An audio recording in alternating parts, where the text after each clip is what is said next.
जब आप कोई मेडिकल रिपोर्ट देखते हैं तो कई बार आपको कुछ इस तरह के वर्ड्स देखने को मिलते हैं, जैसे कि ल्यूकेमिया, मेलेनोमा, सारकोमा, मेलिग्नेंसी आदि। तो इन सभी का क्या मतलब होता है, आज की वीडियो में हम इसी के बारे में बात करने वाले हैं। और इन वर्ड्स के अलावा ऐसे बहुत सारे वर्ड्स होते हैं जो कि कैंसर या फिर कैंसर का एक रूप होता है। तो आज की वीडियो में हम इसी के बारे में बात करने वाले हैं कि आप रिपोर्ट में कैंसर को कैसे पहचान सकते हैं। देखिए, कैंसर को हम आम भाषा में ट्यूमर भी बोल देते हैं। ट्यूमर का मतलब होता है एबनॉर्मल ग्रोथ ऑफ टिश्यू, यानी कि इसमें हमारे बॉडी में किसी भी टिश्यू में एबनॉर्मल ग्रोथ होती रहती है, यानी कि वो बिना किसी निश्चित आकार के बढ़ता रहता है। ये ट्यूमर दो टाइप का हो सकता है, एक होता है बिनाइन और एक होता है मैलिग्नेंट। तो इन दोनों के बारे में हम पहले जान लेते हैं। यदि आपको किसी रिपोर्ट में बिनाइन ट्यूमर देखने को मिलता है तो आप समझ सकते हैं कि ये नॉन कैंसरस ट्यूमर होता है, यानी कि ये कैंसर नहीं होता है या फिर कैंसर की शुरुआत होती है। और जबकि जो मैलिग्नेंट ट्यूमर्स होते हैं वो कैंसरस ट्यूमर्स होते हैं, यानी कि ऐसे ट्यूमर्स जो कि कैंसर बन चुके होते हैं उन्हें हम मैलिग्नेंट ट्यूमर कहते हैं। बिनाइन ट्यूमर्स और मैलिग्नेंट ट्यूमर्स में दो मुख्य अंतर होते हैं। पहला, जो बिनाइन ट्यूमर्स होते हैं वो स्लो ग्रोइंग होते हैं, यानी कि काफ़ी इनका जो साइज़ होता है काफ़ी धीरे धीरे बढ़ता है, जबकि जो मैलिग्नेंट ट्यूमर्स होते हैं इनका साइज़ काफ़ी तेज़ी से बढ़ता है। दूसरा अंतर यह है कि जो बिनाइन ट्यूमर्स होते हैं जिस जगह पर होते हैं उसी जगह पर बने रहते हैं, यानी कि उस जगह से दूसरी जगह पर नहीं फैलते। जबकि जो मैलिग्नेंट ट्यूमर्स होते हैं वो एक जगह से दूसरी जगह पर फैल सकते हैं और इस फैलने को हम मेटास्टेसिस कहते हैं। अब हम जान लेते हैं कि आपको ऐसे कौन कौन से वर्ड हैं जो कि मेडिकल रिपोर्ट में देखने को मिल सकते हैं और उनके क्या क्या मतलब होते हैं। तो हमारा पहला वर्ड है यहाँ पर ट्यूमर। तो ट्यूमर आप जानते हैं, इसका मतलब होता है एबनॉर्मल ग्रोथ ऑफ टिश्यू। इसके बाद यहाँ पर दूसरा वर्ड है बिनाइन। तो बिनाइन का मतलब होता है नॉन कैंसरस ग्रोथ, यानी कि कोई ग्रोथ तो है, यानी कि कोई ट्यूमर तो है लेकिन वो कैंसर नहीं है। इसके बाद यहाँ पर है मैलिग्नेंट। इसका मतलब होता है कैंसरस ग्रोथ, यानी कि कोई ग्रोथ है जिसमें कि कैंसर है। इसके बाद यहाँ पे आता है मेटास्टेसिस। तो हम ये जानते हैं कि जब कैंसर एक जगह से दूसरी जगह पर फैल जाता है तो उसे हम मेटास्टेसिस कहते हैं, यानी कि जो कैंसर है वो एक जगह से दूसरी जगह पर फैल चुका है। और इसके बाद है कार्सिनोजन।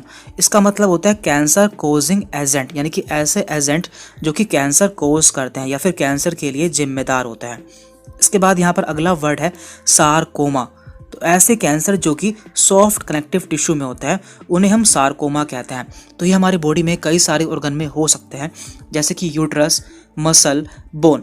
तो इन सभी में जब कैंसर हो जाता है तो उसे हम सारकोमा कहते हैं और रिपोर्ट में आपको सारकोमा ही देखने को मिलता है। अगला वर्ड है कार्सिनोमा। देखिए, हमारी बॉडी में एक लाइनिंग पाई जाती है जिसे कि हम एपिथेलियल टिश्यू कहते हैं। तो जब भी इस एपिथेलियल टिश्यू की लाइनिंग में कैंसर हो जाता है तो उसे हम कार्सिनोमा कहते हैं। इसके एग्जाम्पल्स हैं skin, breast, kidney, lungs, pancreas. तो जब भी इनकी लाइनिंग में कैंसर हो जाता है तो उसे हम कार्सिनोमा कहते हैं। इसके बाद है ल्यूकेमिया। तो ल्यूकेमिया का मतलब होता है कैंसर ऑफ ब्लड। तो जब भी हमारे या किसी के ब्लड में कैंसर हो जाता है तो उसे हम ब्लड कैंसर या फिर ल्यूकेमिया कहते हैं और आपको रिपोर्ट में ल्यूकेमिया वर्ड ही देखने को मिलेगा। इसके बाद है लिम्फोमा। देखिए, हमारी बॉडी में लिम्फोइड टिश्यू पाए जाते हैं जिसमें कई सारे ऑर्गन्स होते हैं। तो इन ऑर्गन्स में जब भी कैंसर हो जाता है तो उसे हम लिम्फोमा कहते हैं। तो हमारी बॉडी में 4 तरह के लिम्फोइड टिश्यू पाए जाते हैं, जैसे कि थाइमस, लिम्फ नोड, स्प्लीन या फिर बोन मैरो। तो जब भी इनमें कैंसर हो जाता है तो आपको लिम्फोमा वर्ड देखने को मिल सकता है। और इसके बाद है यहाँ पर मिलेनोमा। तो आप जानते हैं कि हमारे स्किन में एक पिगमेंट पाया जाता है जिसे कि हम मिलेनोसाइट कहते हैं। तो जब भी इसमें कैंसर हो जाता है तो उसे हम मिलेनोमा कहते हैं। इसके बाद यहाँ पर है माइलोमा। तो माइलोमा का मतलब होता है कैंसर ऑफ प्लाज्मा सेल। तो ये एक तरह की WBC होती हैं। तो जब भी इनमें कैंसर हो जाता है तो आपको रिपोर्ट में माइलोमा देखने को मिलेगा।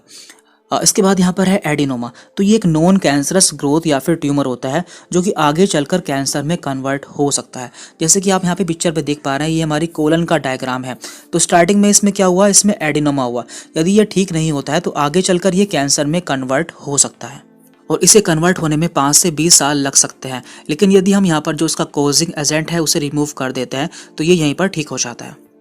इसके बाद यहाँ पर ओस्टियोमा। तो इसका मतलब होता है benign tumour of bone tissue, या फिर बोन की सेल में जब बिनाइन ट्यूमर यानी कि ऐसा ट्यूमर जो कि कैंसरस नहीं होता है हो जाता है तो उसे हम ओस्टियोमा कहते हैं।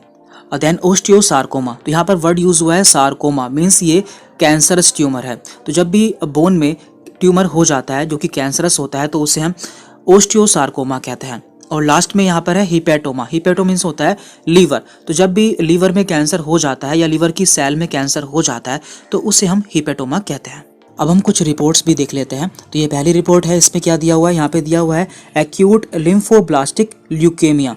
तो ल्यूकेमिया का मतलब आप जानते हैं, इसका मतलब होता है ब्लड कैंसर। तो जब भी ब्लड की सेल्स में कैंसर हो जाता है तो उसे हम ल्यूकेमिया कहते हैं। ये अगली रिपोर्ट है, इसमें दिया हुआ है negative for malignancy.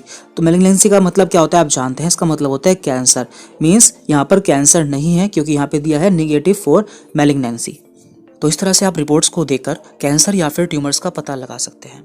Thank you very much.